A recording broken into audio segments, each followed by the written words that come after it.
जय हिंद दोस्तों।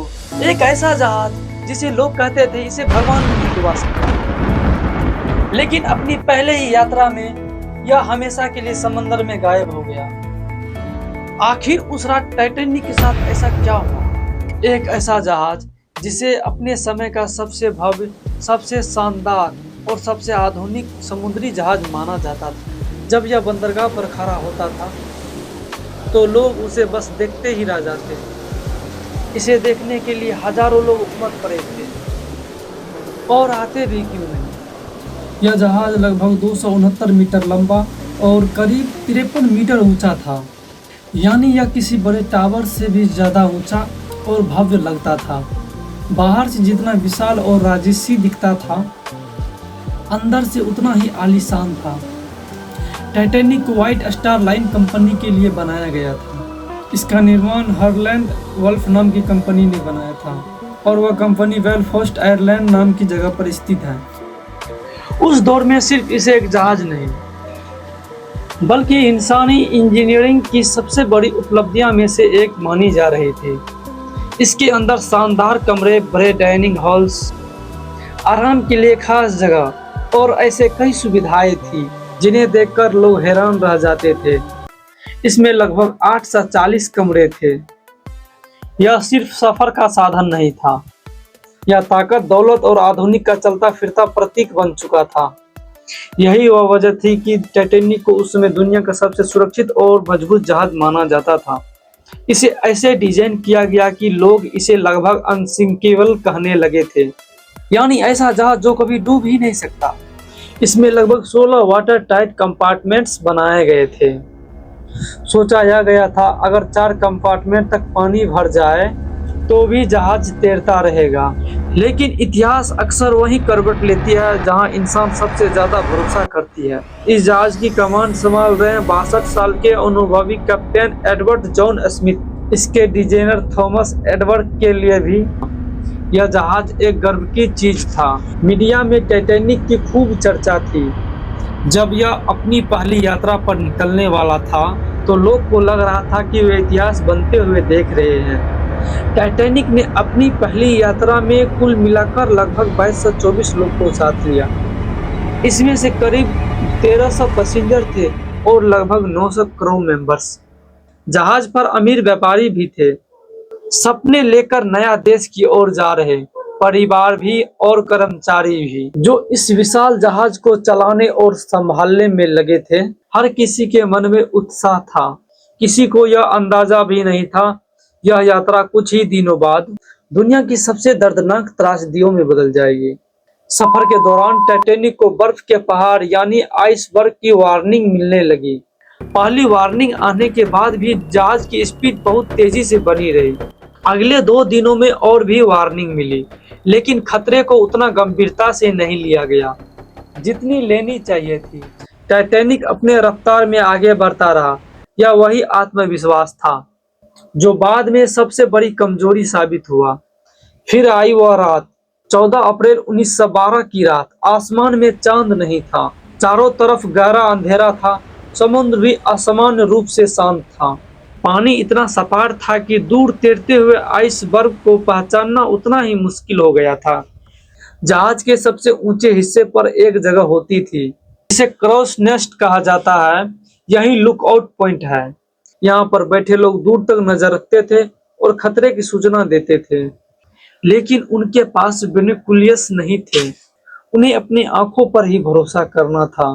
कड़क ठंड, तेज हवा, गहरा अंधेरा और सामने खुला हुआ अटलांटिक महासागर। ऐसी हालात में जरा सी चूक जानलेवा हो सकती थी।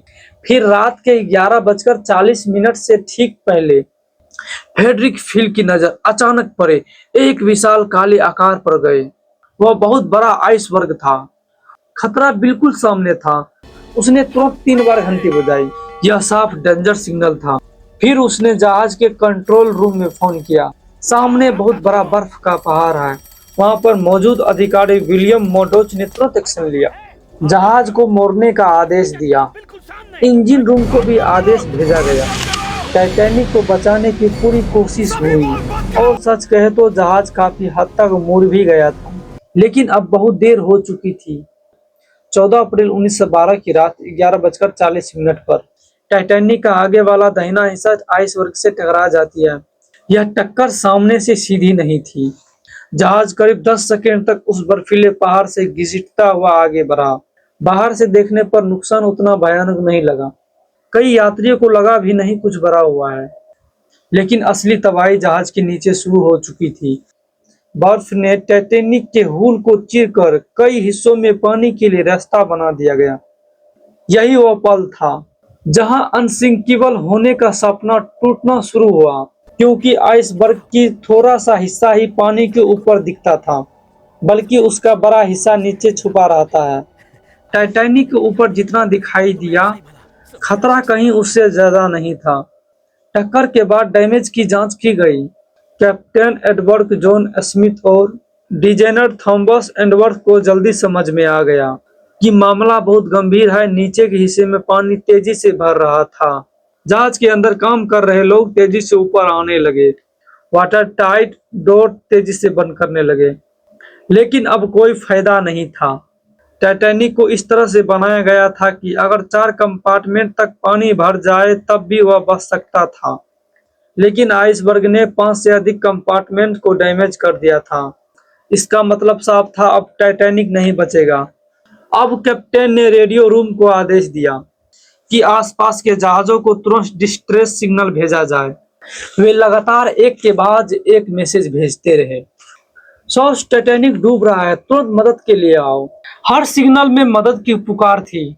हर मैसेज के पीछे सैकड़ों जिंदगियों की उम्मीद छिपी थी। कुछ देर बाद आरएमएस कारपेथिया ने यह सिग्नल पकड़ लिया। एक बहुत बड़ी दिक्कत थी, कारपेथिया करीब 107 किलोमीटर दूर थी। अगर वह पूरा स्पीड से भी आते तो उसे पहुंचने में कई घंटा लगने थे। अब सिर्फ टाइटैनिक के पास कुछ घंटे नहीं, सिर्फ कुछ पल बचे थे।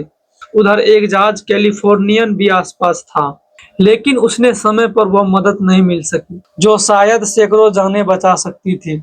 अब टाइटैनिक पर लाइफ बोट उतारने का काम शुरू हुआ, लेकिन यही उसकी सबसे बड़ी कमजोरी सामने आई। जहाज पर कुल लगभग 224 लोग थे, जबकि लाइफ बोट में केवल 11 से 78 लोगों के लिए बचने की जगह थी। यानी जहाज पर मौजूद आधे लोगों के लिए भी लाइफ बोट नहीं थी। कुल 20 लाइफ बोट थी, और यही टाइटैनिक की सबसे दर्दनाक सच्चाइयों में से एक थी। सबसे दुखद की बात यह है कि शुरुआत में कई लाइफ बोट पूरी तरह भरी नहीं गई थी।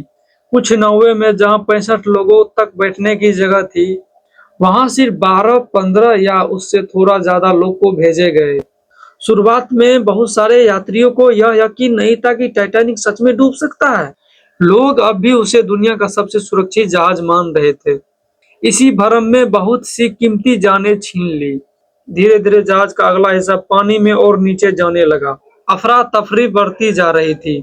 अब लोगों को समझ में आने लगा कि यह कोई साधारण दुर्घटना नहीं है, यह मौत का फैलता हुआ साया था। डिजाइनर थॉमस एडवर्ड पर भी उस समय गहरा मानसिक बोझ था। उन्हें समझ में आ चुका था कि जहाज नहीं बचेगा। एक एक करके लाइफ बोट नीचे उतारी जा रही थी। फिर वह भी समय आ गया। आखिरी लाइफ बोट जहाज से दूर जा चुकी थी, लेकिन इसके बाद भी टाइटैनिक पर 1500 से ज्यादा लोग फंसे थे। कुछ लोग अब भी किसी तरह जगह पाने की कोशिश कर रहा था।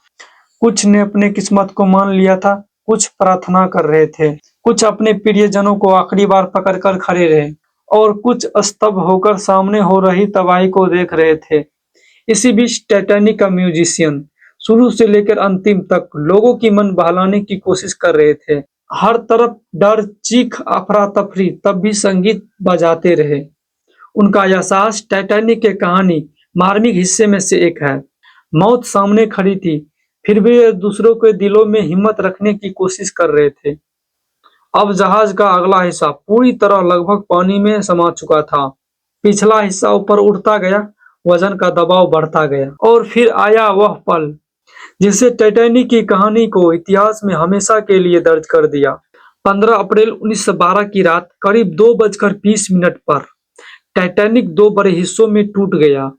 उसके बाद उसका पिछला हिस्सा धीरे धीरे अटलांटिक महासागर की गहराइयों में समा गया। जो लोग अब भी जहाज पर था, बहुत से लोग उसी के साथ डूब गए। बाकी लोग बर्फ जैसे ठंडे पानी में जा गिरे। लेकिन उस रात सिर्फ डूबना ही मौत नहीं था, समुद्र का पानी लगभग -2 डिग्री सेल्सियस के आसपास था।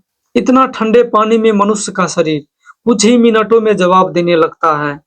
जो लोगों को तैरना आता था वो भी ज्यादा देर नहीं टिक सके। हाथ पैर शून्य होने लगे, सांसें भारी होने लगी। फिर हाइपोथर्मिया ने एक एक करके सैकड़ों जानें ले ली। समुद्र में चीखें थी, मदद की पुकार थी, लेकिन अंधेरे, दूरी और ठंड ने सब कुछ निगल लिया। कहा जाता है कैप्टन एडवर्ड जॉन स्मिथ ने आखिरी समय तक अपने ड्यूटी पर डटे रहे। उन्होंने जहाज नहीं छोड़ा और अंत में एक कप्तान का अंत नहीं था, यह उस भरोसे का अंत था जो इंसान तकनीक पर बहुत ज्यादा भरोसा कर लिया था। आखिरकार सुबह के 4 बजे RMS कार्पेथिया उस जगह पहुंचे। तब तक बहुत देर हो चुकी थी। उसने लाइफ बोट में बचे हुए लोग को बचाया। समुद्र उससे पहले ही हजारों सपने, रिश्ते, जिंदगियां निगल चुका था। कुल मिलाकर केवल लगभग 706 लोग बचे। टाइटैनिक डूब चुका था। उसके साथ सिर्फ एक जहाज नहीं डूबा था, डूब गए थे सैकड़ों सपने, टूट गया अनगिनत परिवार और हमेशा के लिए बदल गई थी समुद्री इतिहास की दिशा। जिस जहाज को लोग अनसिंकेबल कहते थे, वह अपनी पहले ही यात्रा में समुद्र की गहराइयों में खो गया और पीछे छोड़ गया एक ऐसी कहानी जो आज भी दुनिया को दुखी करती है, हैरान करती है और याद दिलाता है कि प्रकृति के सामने इंसान का घमंड कभी भी छोटा हो सकता है। टाइटैनिक डूब गया, लेकिन उसकी कहानी कभी नहीं डूबी।